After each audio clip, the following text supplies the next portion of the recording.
The Koran is not just a sacred book, but a text that has shaped the thought, culture, and worldview of millions of people throughout history.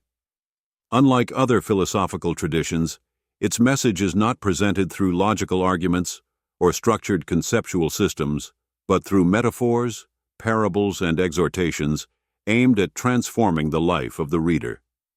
It is not a treatise on philosophy in the Western sense, yet it encapsulates a vision of the world, of humanity, and of morality that has sparked countless debates and reflections over time. Remember to subscribe if you like philosophy. The Quran begins with a fundamental premise: the existence of a single, absolute God, without likeness, who not only created the universe, but sustains it by His will. From this foundation arise all the other ideas that structure its philosophical vision: life as a test, individual responsibility, divine justice, and the pursuit of knowledge. At its core, it is a call to awareness, reflection, and the search for meaning in a world where nothing is arbitrary. It is not a text that demands blind obedience, but one that constantly invites reason. "Do you not reflect?"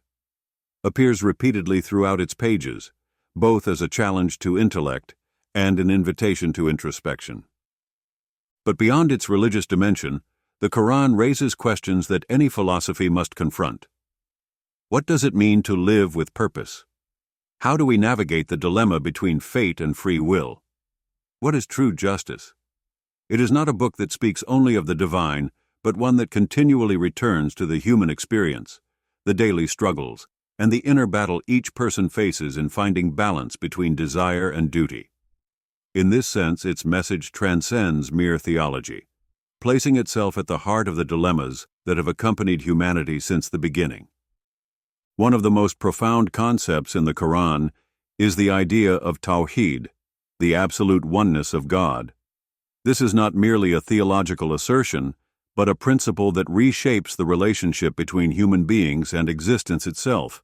If everything originates from a single source, then there are no rival gods, no irreconcilable dualities, no chaotic forces beyond divine order. Everything that happens, everything that exists, follows a greater harmony even if it is not immediately apparent. From this idea arises a worldview in which humans are not the absolute center, but rather a part of a larger order. They are not the sole creators of their own destiny in an absolute sense, yet they are not beings without will either. Their freedom lies in recognizing this structure and deciding how to act within it. It is not absolute determinism, nor is it lawless anarchy.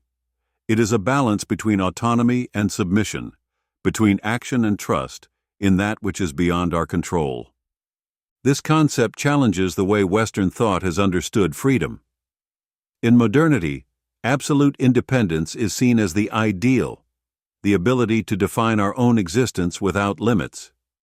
But in the Quranic vision, true freedom is not about doing whatever one wants, but about aligning one's life with the natural order of the universe. It is not a restriction imposed from the outside, but a rediscovery of our essence. It is a perspective that may seem strange, but it also raises a fundamental question. Are we truly more free when we ignore all limits, or when we find a purpose that gives meaning to our existence? Another fundamental concept in the Quran is the notion of fitra, the innate nature of human beings. Unlike traditions that see humans as inherently sinful or corrupt from birth, the Quran asserts that every person is born with a natural inclination toward goodness, truth, and God. This does not mean a blank slate, nor a constant struggle against inner evil, but rather a return to something that is already within us, something that can become buried under the distractions of the world. This idea completely transforms the way morality is understood. If the inclination toward goodness is innate, then mistakes, vices, and corruption are not what define humanity, but what divert it from its essence. It is not that humans need external redemption, but rather an internal awakening. This is why the Quran does not portray life as a punishment or a condemnation, but as a test in which every choice reveals how close or far we are from our true nature. The concept of sin is not a permanent stain, but a veil that separates the individual from their deepest truth. From this perspective, self-knowledge becomes a path toward the divine. Ignorance is not merely a lack of information, but a disconnection from one's own essence.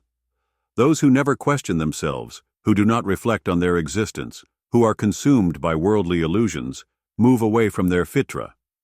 This resonates with many philosophical traditions, but takes on a more transcendent meaning in the Koran. Knowledge is not just intellectual but spiritual. And in a world that constantly pushes us to look outward, to define ourselves by what we own or achieve, the Koran proposes the opposite journey, one of looking inward, remembering who we truly are, and in that process, discovering what truly matters. Another fundamental concept in the Koran is the balance between qadar, destiny, and free will. Throughout its pages, the Koran emphasizes that God possesses absolute knowledge of everything that has been and will be, that nothing happens outside His will and decree. At first glance, this might seem like a deterministic worldview, where everything is already written, and humans are merely playing out a preordained script. However, the text also repeatedly insists on individual responsibility, on each person's ability to choose their own path and shape their life through their actions. This apparent contradiction has fueled centuries of philosophical and theological debate. How can someone truly be free if their destiny is already determined? The Quran does not present this as a simple either-or question, but rather as a nuanced perspective. Humans do not choose the circumstances into which they are born, but they do choose how to act within them. They are not the authors of the entire story, but they do shape their own role in it. Freedom, in this view, is not about defying the cosmic order, but about deciding how to align with it or how to resist it. This perspective does not eliminate uncertainty, but it transforms how one relates to it. Instead of being consumed by anxiety over what is beyond their control, believers are encouraged to focus on what they can control: their intentions, their actions, and their character. There are things in life that cannot be changed, but there is always a choice in how to respond to them. In a world where many struggle with the fear of the unknown and the obsession with control, this philosophy offers a counterintuitive yet liberating idea. Perhaps true peace is not in predicting everything, but in accepting that not everything needs to be predicted. Another fundamental pillar in the philosophy of the Quran is the concept of justice, ADL. Unlike other philosophical systems that debate whether justice is an abstract ideal or a social construct, the Quran presents it as an unshakable principle that permeates all of existence. Justice is not a relative concept, nor something dependent on circumstances, but rather a fundamental truth embedded in the very structure of the universe and human conscience. In the Quran, justice is not merely a set of laws or punishments, it is a universal harmony. Humans are expected to act justly in all their relationships, with themselves, with others, and with the world around them. Justice is not to be upheld only when convenient, nor applied selectively based on personal biases. One verse states, "O you who believe, stand firmly for justice, even if it is against yourselves or your parents." In other words, true justice is not shaped by personal interests, but by the recognition that there is a higher order beyond ego and fleeting emotions. However, the Quran is also realistic about human nature.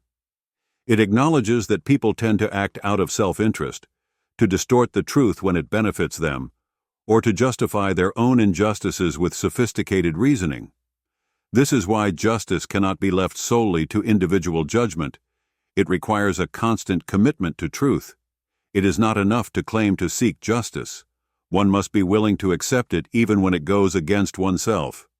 In this sense, the Quran presents justice not only as an external duty, but also as an internal struggle against excuses, self-deceptions, and the rationalizations we use to justify what is unjustifiable. Another central concept in the philosophy of the Quran is sabr, or patience. However, in the Quran, patience is not a passive state of endurance, but an active force of resistance and perseverance. It is not about simply tolerating hardships, but about maintaining integrity in difficult times, holding on to one's principles when tested, and continuing forward even when the world seems against you.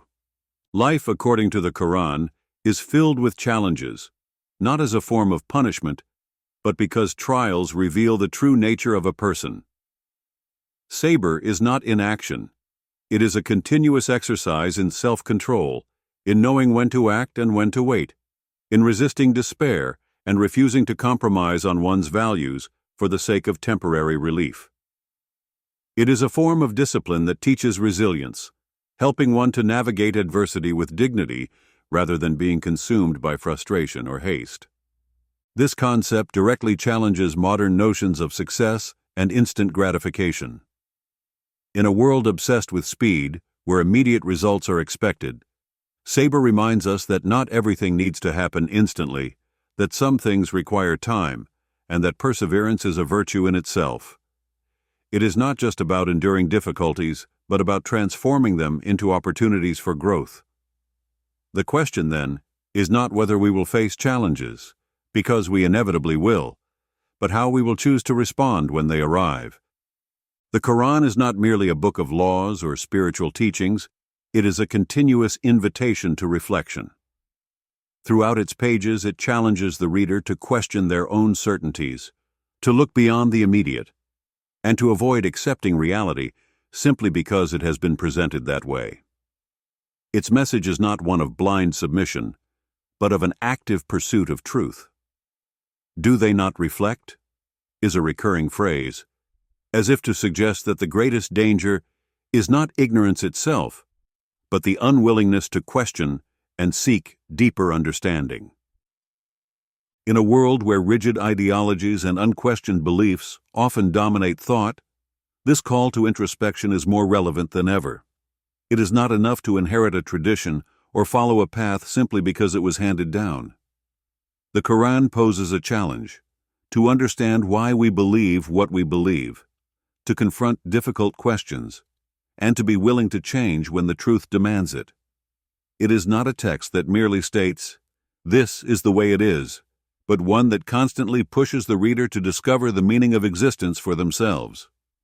Perhaps this is where its greatest philosophical impact lies, in the idea that faith and reason are not enemies, but companions in the same quest. It is not about accepting for the sake of acceptance, nor rejecting for the sake of rejection, but about asking honest and courageous questions. In this process, each person is confronted with their own reflection, their own contradictions, and their own perception of the world. Thus, the final question is not what the Quran says, but what we choose to do with what it tells us. How far are we willing to question ourselves, and how far would we go in our search for truth if we were not afraid of what we might find?